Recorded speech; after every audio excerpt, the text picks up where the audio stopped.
Salut mesdames et messieurs. La tension monte d'un cran entre l'Alliance des États du Sahel et l'Algérie. L'Algérie vient de fermer son espace aérien au Mali. L'AES, toujours dans une logique de réciprocité, vient de prendre une décision miroir contre l'Algérie. C'est à la une de l'actualité. Installez-vous confortablement car on va décortiquer en profondeur ce qui se passe concrètement sur le terrain. Comme toujours, si vous êtes nouveau ici, assurez-vous de vous abonner, d'activer la cloche de notification, de partager cette vidéoconférence dans tous les groupes possibles. Laissez beaucoup de j'aime et de commentaires, c'est très important. Alors, la fois dernière, l'Algérie, toujours dans une logique de vouloir protéger des groupes terroristes au nord Mali, c'est très important à rappeler, a détruit un drone malien d'une valeur de 30 millions d'euros sur le territoire malien. L'Algérie, de son côté, affirme que le drone avait traversé sa frontière. Mais si le drone avait traversé votre frontière, pourquoi la chute des débris de ces mêmes drones se trouvait sur le territoire malien? Selon les enquêtes de l'État malien, l'Algérie a abattu le drone sur le territoire malien.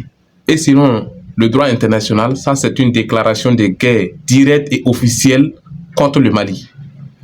Le Mali, de son côté, n'a pas voulu attiser les tensions, a rappelé son ambassadeur. L'AES a rappelé les ambassadeurs de l'Algérie. L'Algérie aussi, de son côté, a rappelé ses ambassadeurs.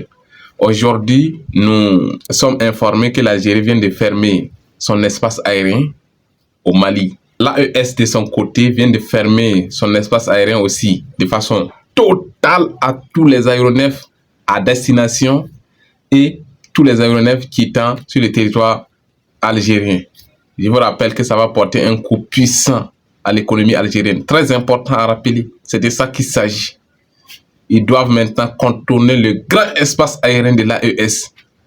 Et ça va les porter un coup puissant.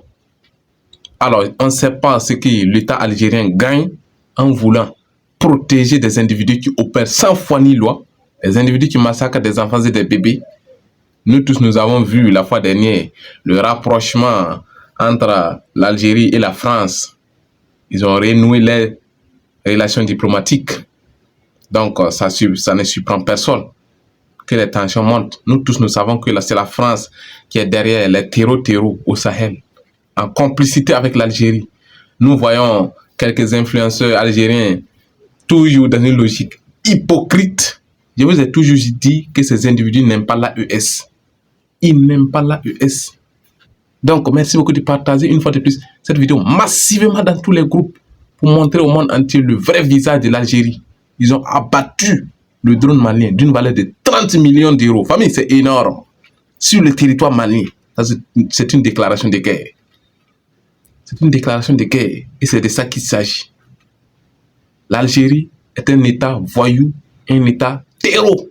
C'est ça la vérité, c'est ça la réalité. Vous activez des systèmes de défense antiaérien pour abattre un drone qui n'est même pas sur votre territoire.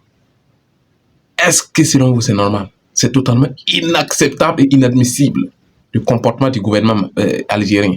Des individus qui protègent des terroristes qui opèrent sans foi ni loi. Ça c'est un État ça? C'est un État voyou. En tout cas, laissez vos avis en commentaire, likez la vidéo. Abonnez-vous, activez la cloche de notification et une fois de plus, partagez cette vidéo massivement à travers le monde entier pour écraser les mensonges des vidéomans algériens. C'est ça la vérité, c'est ça la réalité. Abonnez-vous pour vous tenir informé heure par heure de tout mouvement qui se passe dans l'espace AES et dans la géopolitique. C'est de ça qu'il s'agit, famille.